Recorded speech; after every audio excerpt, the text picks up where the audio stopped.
C'est normal, ça va passer. Achète des gouttes au hasard, ça fera l'affaire. Cligne plus souvent et c'est réglé. C'est dans ta tête. Si tu as les yeux secs, tu as déjà entendu au moins une de ces phrases. Et peut-être que tu y as cru. Parce que quand ça brûle, quand ça pique, quand ta vision devient floue sans raison apparente. Tu veux juste que ça s'arrête. Alors tu écoutes un collègue, un proche, un forum, une vidéo rapide, et tu testes. Parfois ça aide un peu. Souvent, ça empire. Le problème avec les yeux secs, c'est qu'ils sont invisibles. On ne voit pas la douleur. On ne voit pas l'instabilité du film lacrymal. Alors tout le monde a un avis. Mais tous les conseils ne se valent pas. Certains sont inutiles. Certains sont inefficaces. Et certains aggravent le problème. Dans cette vidéo, on va démonter ensemble les pires conseils qu'on donne aux personnes qui souffrent d'yeux secs. Et surtout, je vais te montrer ce qu'il faut faire à la place. Pas pour te compliquer la vie, mais pour éviter les erreurs qui entretiennent la sécheresse. Parce que parfois, ce n'est pas le manque de solutions qui pose problème, c'est la mauvaise information. C'est le conseil numéro 1, le plus simple, le plus automatique. Achète des gouttes. On dirait que c'est la réponse universelle. Tu as les yeux secs? Des gouttes. Ça brûle? Des gouttes. Vision floue? Des gouttes. Mais voilà le problème, toutes les gouttes ne sont pas adaptées. Et surtout, les gouttes ne traitent pas toujours la cause. Beaucoup de personnes utilisent des collyres avec conservateur. À court terme, ça soulage. À long terme, ça peut irriter la surface oculaire. Autre erreur fréquente, changer de marque toutes les semaines. Tester tout, multiplier les produits. Les yeux aiment la stabilité. Trop de variations perturbent l'équilibre naturel. Encore plus fréquent, mettre des gouttes uniquement quand la brûlure devient forte. C'est de la réaction, pas de la prévention. La sécheresse oculaire est souvent liée à une mauvaise qualité de larmes, une évaporation excessive, un dysfonctionnement des glandes dans ces cas-là. Les gouttes seules ne suffisent pas. Elles hydratent temporairement. Mais si la couche lipidique est faible, les larmes s'évaporent vite. Tu mets des gouttes, ça va mieux 20 minutes, puis ça revient. Ce n'est pas que les gouttes sont inutiles, c'est qu'elles doivent faire partie d'une stratégie. Pas être la stratégie. La vraie approche est plus large. Améliorer la qualité des sécrétions, chaleur douce, réduire l'évaporation, posture écran, humidité, stabiliser le sommeil, adapter les pauses, les gouttes sont un soutien. Pas un raccourci magique. Et parfois, le pire conseil n'est pas mets des gouttes. C'est plus tu en mets, mieux c'est. Trop de gouttes peuvent diluer le film lacrymal naturel. Encore une fois, équilibre, cohérence, adaptation, pas excès. Tu connais ce moment. Ça pique, ça brûle. Tu as cette sensation de sable dans l'œil. Et sans réfléchir, tu frottes, fort, parfois même avec la paume de la main. Sur le moment, ça soulage. 2 secondes, peut-être 5,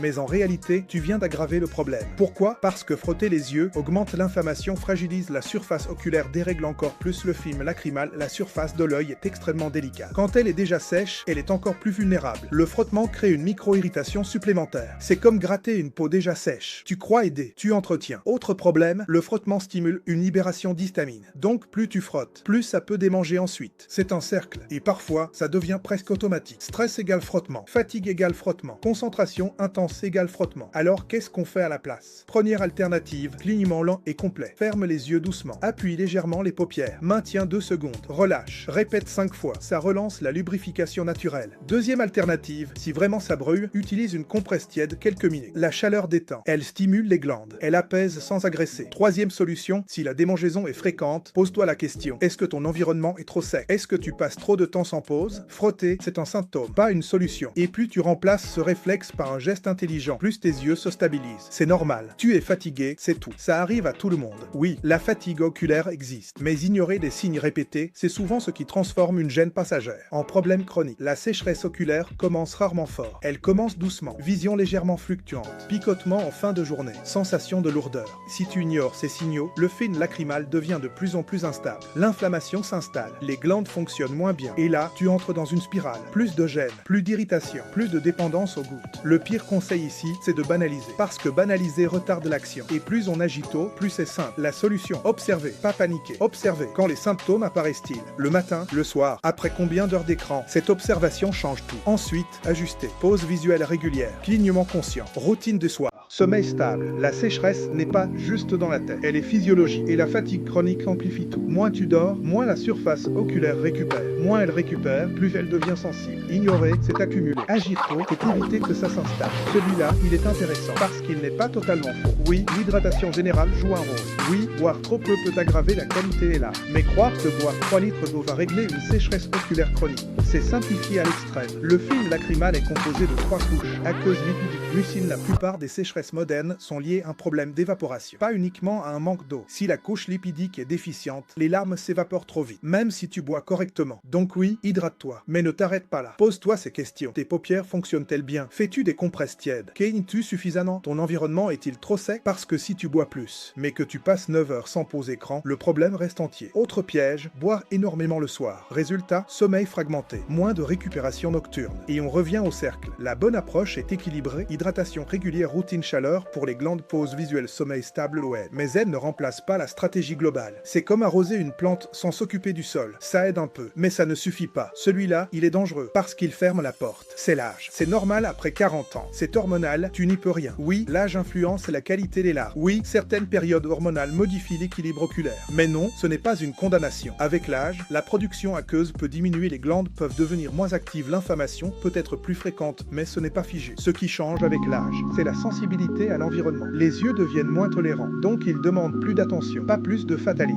Le vrai problème de ce conseil, c'est qu'il décourage. Et quand on se dit « je n'y peux rien », on arrête d'agir. Alors qu'en réalité, les résultats sont souvent très bons quand on met en place une routine adaptée. Avec l'âge, il faut simplement être plus stratégique. Chaleur régulière pour stimuler les glandes, pause visuelle systématique, sommeil plus respecté, hydratation intelligente, environnement maîtrisé. Ce n'est pas spectaculaire, mais c'est efficace. L'âge n'est pas la cause unique, c'est un facteur parmi d'autres. Et surtout, plus tu agis tôt, moins la sécheresse s'installe durablement. Le pire conseil, ce n'est pas « c'est l'âge », c'est « accepte et subis ». Non, on ajuste, on optimise, on améliore. Si tu souffres d'yeux secs, tu n'as pas besoin de plus d'opinion. Tu as besoin de cohérence. On vient de voir ensemble les pires conseils. Frotte, ignore, bois plus. C'est l'âge, mais des gouttes et basta. Aucun n'est totalement absurde, mais aucun n'est suffisant. La sécheresse oculaire est multifactorielle. Elle dépend du film lacrymal, des glandes, du clignement, de l'environnement, du sommeil, des écrans. Donc la solution doit être globale, pas compliquée, globale. Ce qui change tout, ce n'est pas un produit miracle. C'est une stratégie simple et régulière. Routine matin, pause en journée, chaleur le soir, ajustement de l'environnement, sommeil respecté. Les yeux secs deviennent chroniques quand on écoute de mauvais conseils trop longtemps. Ils s'améliorent quand on comprend enfin le mécanisme. Et surtout, quand on agit avant que ça brûle trop. Rappelle-toi, tes yeux ne sont pas faibles. Ils sont sollicités, ils sont exposés, ils sont parfois négligés, mais ils sont capables de récupérer, à condition que tu leur donnes les bons gestes. Pas les gestes populaires, les gestes efficaces. Si cette vidéo t'a permis de démystifier certaines idées reçues, alors tu viens déjà de faire un pas énorme. Sur Vision Confortable, on ne cherche pas la solution miracle. On cherche la solution logique et durable. On se retrouve dans la prochaine vidéo.